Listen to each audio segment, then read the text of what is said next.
Ngayon sa social media, ang tungkol dun sa naging pahayag ninyo. Kwento nga nyo kung ano ba yung konteksto nung nabanggit nyo na walang West Philippine Sea? Hindi kasi di ba pinatawag yung mga vloggers nung nakarang araw? Opo, sa house. Sapagkat Tricom ang nagpatawag noon. Ang dami raw mga vlogs, yung mga iba deep fakes, mga ganyan, ano? Mga fake news. Opo. Tinawag din yung ICCP. Ito yung CIIP yata o yung cybercrime CICC pala. Sa PNP. Cybercrime Investigative blah blah blah Center. Ano? Sabi nung executive director, may mga vlogger na pati nga yung sigalutan sa West Philippine Sea ay nagiging subject matter ng vlogs. Kailangan nating i-empower ang ating mga kababayan, sabi niya. Tama naman siya. Pinakikinggan ko, may katwiran siya.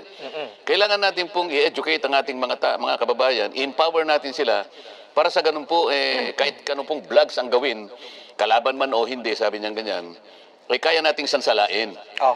Ibig sabihin, kahit na hindi pa tayo gumamit ng mga apps, kasi may nagpipresent doon na, alimbawa, ito ay kanya, tingnan natin kung authentic ito, hindi. Ipadadaan daw doon sa app. Pag may nag-register na red, hindi kanya, hindi authentic ito.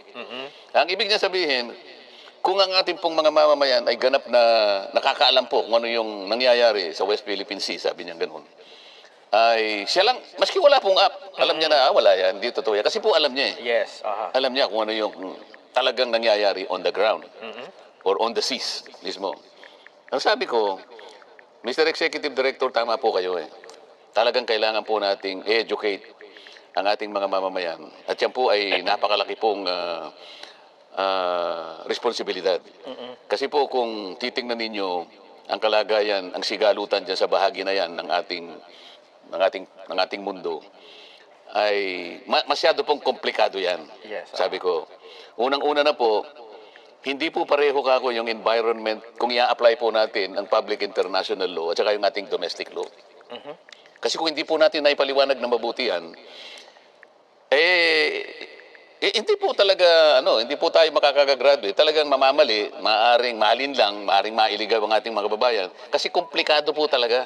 Very complex ang issue surrounding the South China Sea. Yun ang pagkakasabi ko. Isa pong halimbawa, sabi ko, yung palagi natin ginagamit na salita na West Philippine Sea. Wala pong West Philippine Sea, sabi ko. Ang buong akala naman nung nakarinig, aba, ito namang si Marcoleta. Na parang walang tayong teritoryo. Aba, maka-China pala ito.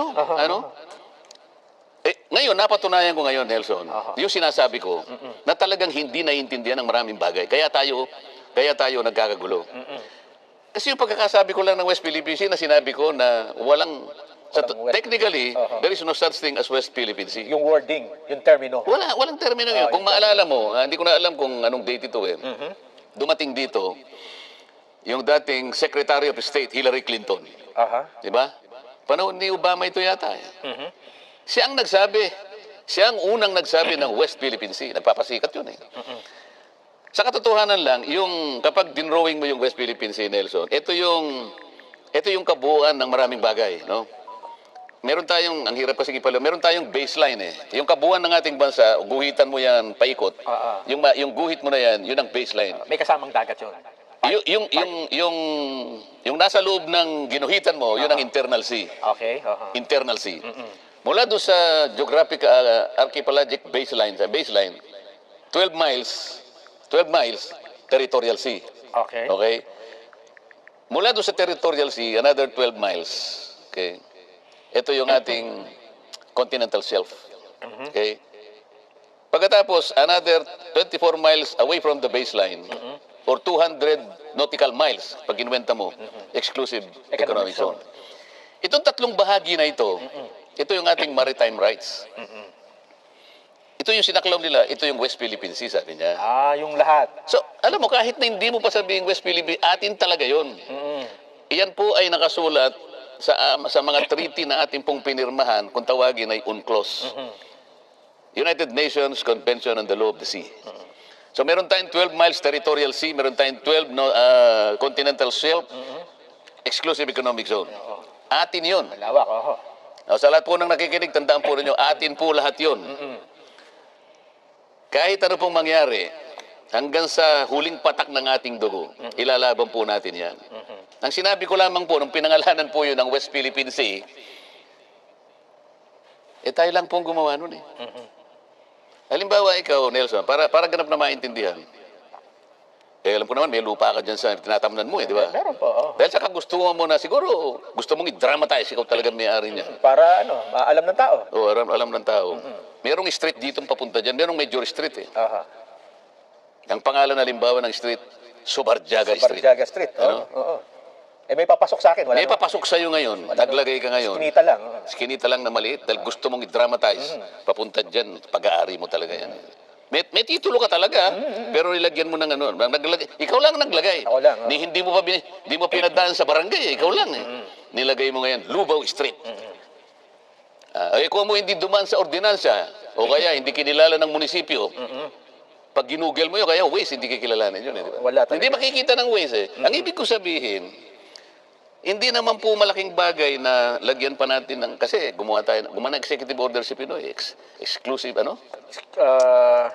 nga, yung sinabi niya na West Philippine Sea. Administrative Order number 29. Administrative. September 5, 2012. Tayo lang yun eh. Nagkaroon siya ng idea kay Hillary Clinton. Okay, ngayon, bakit ko po sinabi na wala pong West Philippine Sea? Ang batayan po natin yan, dalawa lang eh. Meron pong tinatawag na International Hydrographic Organization, IHO. Aha. At meron din parang Oceanography of Seas, parang ganyan. Dalawang palistahan. Kumbaga parang encyclopedia yan. Okay. Basahin mo pareho yun, walang West Philippine Sea. Hindi nakarehistro. Ang nakarehistro lang is South China Sea. Ngayon, bakit ko po pinipilit na gamitin yung salitang West Philippine? Para lang ipaliwanag na marami pong hindi nagkakaintindihan dito. Kataman-tama sa sinasabi ko doon sa executive director, kailangan po niyong palaganapin, naturuan, kasi po tinatawanan tayo. Halimbawa, ginugel nung halimbawa, ano ba pinag-aawayan ng mga Pilipino tsaka na ginugel niya? Hinahanap niya sa yung West Philippine, hindi niya makikita eh. South China Sea, sino pinagtatawanan tayo? Hindi na po natin kailangang pangalanan, atin po talaga, uulitin ko po yun. Kahit na po hindi natin pangalanan, atin po talaga yan, at huwag nating isusurrender yan. Huwag po niyo sasabihin na ako'y traitor. Nilagyan lang po natin ng pangalan. Sinasabi ko, hindi na po kailangan sapagkat wala po hindi kinikilala. Dapat pinarehistro natin doon sa mga international organization na silang gumagawa ng mga pangalan ng karagatan. May coordinates yan. Kaya pag hinanap nila, titingnan ng coordinate, yun pala. Wala nga. Sino pagtatawanan tayo? Inililis ko lang na tayo pagtawanan ng ibang bansa sapagkat pinilit natin gano'n. Atin na yun eh. Sana maintindihan nila. Ito naman Commodore, anong pangalan ng Commodore na yan? Tariela. Ay, gumawa ka, hindi man lang niya kasi inintindi yung pinagmulan ng pangyayaring ito eh. Wala po akong, kung gusto po, sige po, yakapin natin ang West Philippines, pero kahit wala po yun. Kahit walang pangalan. Kahit walang pangalan, atin po yun. Yun po ilalaban natin at huwag kayong papayag na yun po ikunin sa atin. Ayun ang malinaw. Ayan po, isakripisyo po natin ang lahat ng buhay natin sapagat atin yan. Huwag na po natin pagtalunan. Talagang wala kayong makikita ang West Philippine Sea. Sa pangalan. Ito naman kasi nagpalala nito. Etong Tariela na ito, Commodore pa naman ng Philippine Coast Guard ba ito? Coast Guard, Ikaw halimbawa. Igagamitin kita halimbawa. Ikaw ang gumawa ng dictionary. Ano ba yung mga dictionary? Meron Webster. Ano pa? Merriam-Webster. Meron pa mga thesaurus. Oxford.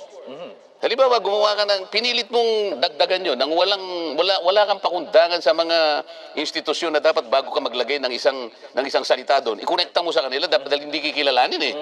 Halimbawa, dinagdagan mo, doon sa letter T, Tariela ka mo, tapos nilagyan mo ng definition. Tariela refers to, halimbawa, a person who makes hasty conclusion without verifying the facts. Okay. Hindi ba descriptive? Isang taong mabilis gumawa ng desisyon. Nang hindi mo niya pinag-isip kung ano pinagmulan ng pangyayari. Ibig sabihin, nagsalita na lang kagad. Magsasalita ka na lang ng mabilis. Hindi kikilalanin yung ginawa mo sapagkat kinakomunekta ka sa gumagawa ng dictionary. Yan ang ibig ko sabihin. So mga kababayan, sana po maintindihan nyo. Yan pong nagbabasa sa akin, hindi po ako nagagalit sa inyo. Ang nangyari po, napatunayan ko lang, sa dami po ninyo nagbabasa sa akin, napatunayan ko lang, talaga pong malaki po ang sigalot dito, komplikado po ito. Ang isa pa pong hindi nyo naintindihan. Halimbawa, Nelson, meron pa ba tayong oras? Meron pa. Yung kabuuan itong kwadradong ito. Yan kunwari yung ito kunwari yung totality ng ating karagatan. Yung sinasabi kong territorial sea, continental shelf, at saka yung Exclusive economic exclusive economic zone. Yan na yan. Yan ang kabuuan, no? Kunwari, yan na yan, para maintindihan lang tao. Sa gitna niyan, nandyan ang Scarborough Shoal. Totoo naman na yung Scarborough Shoal is 120 nautical miles from Zambales. Sakop ng ating sakop ng ating exclusive economic zone. Okay. Oh, nasa gitna niyan. So atin yun, Hindi, teka muna. Paano mo sasabihin, sinong naka-occupy? sa ngayon. Sa ngayon? China yan. Oh, China. No, payata-yata. Hindi mo alam. dapat Sinakop, atin dapat yun eh. Ayun nga. So, huwag natin pagtalon kung sino may kasalanan. Nakuha ng China. Sila ngayon ang nandyan.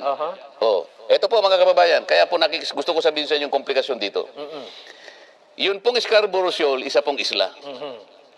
Tandaan mo, isla. Isla. Okay. Kapag ka-isla po sa public international law, entitled siya sa territorial sea. Yun ang problema. Okay. Sa Makatid, imagine po nyo na sa gitna ng West Philippine Sea na yan, na sinisimbolize ng kwadrado na yan. Nandyan po yan. Sa gitna. Sa paligid po ng Scarborough Shoal na nandyan sa gitna, meron siyang territorial sea 12 miles from its baseline. Kukuha siya ng 12 miles. dagat. Ano pa? Oh. Ngayon, kapag yung mga barko niya, nilagay niya doon sa territorial sea niya, Doon sa paligid. o sasabihin natin, kinukuha niya yung Nag-over. Party yan ng nag-overlap eh. Overlapping. Oh, hindi ba? O, hanggat hindi natin nauunawaan kung anong ibig sabihin Kung bakit ng nagkaka- territory at maritime rights. Yung territorial sea, continental shelf, at saka exclusive economic zone, maritime rights yun. Walang titulo yun. Maritime rights. Yung territory po, ito yung kalupaan. Yun pong exclusive economic zone, hindi po territory yun. Under public international law. So, pag sino po yung may-ari, kung sino po yung naka-occupy sa isang isla, siya po yung may-ari. At Ito pa yung dapat maintindihan, ang pagkakaiba sa ating domestic law, sa ating po domestic law, ikaw ang may-ari ng lupa. May titulo ka. Si Jenso, may titulo ka, ikaw may-ari. ikaw may-ari. Si Jenso Barjaga ang magsasaka. Umoko pa. Hindi, binigyan mo ng karapatan. Tenant mo eh. So, ang may possession, si Jenso Barjaga. Siya. Pero Wala- ako pa rin may-ari. Ikaw may-ari, pero wala kang karapatan tanggalin mo sa kanya doon. Kasi possession ng sa kanya. Hindi basta-basta, pinuprotection na ng batas natin. Kokorte Sa domestic law natin, possession is one, ownership is another. Pero kahit ikaw may-ari, hindi mo siya pwedeng paalisin. Ganun basta-basta. Oo, okay. Sa dagat, Sa international sa law, bansa, kung sinong occupant, dun sa siyang lupa. may-ari. Sa lupa. Siyang may-ari. Aha. Siya may-ari, ganun yun. O sino may-ari ngayon? China. Meron siyang 12 miles palibot doon sa isla na yon. Na nag-overlap sa atin. Nag-overlap sa ating exclusive, sa ating sinasabing West Philippine Sea. Kaya tayo O nagbabanggaan. ngayon, sinasabi niya, bakit nakaipil nga yung mga teritorya? Siya yung may enjoyment ng territorial sea ng Scarborough Shoal. Dahil siya na yun. So dapat, paalisin muna natin sila doon. O, sino magpapaalis sa kanya doon? Yun. Walang world court na mag-adjudicate niyan. nga. Tingnan mo yung kaso natin, maritime rights lang. Hindi pinag-uusapan ng teritoryo. Ngayon, sabi nila, natalo sila. Natalo sila. Sa maritime rights lang pero sinabi ba ng tribunal, Hoy China, umalis ka sa Scarborough Shoal. Wala doon eh. Pag-aari ng Pilipinas, hindi? Wala. Tama. Siya doon. Magbabalik pa po ang, mainit pa ha, sa ganang mamaya.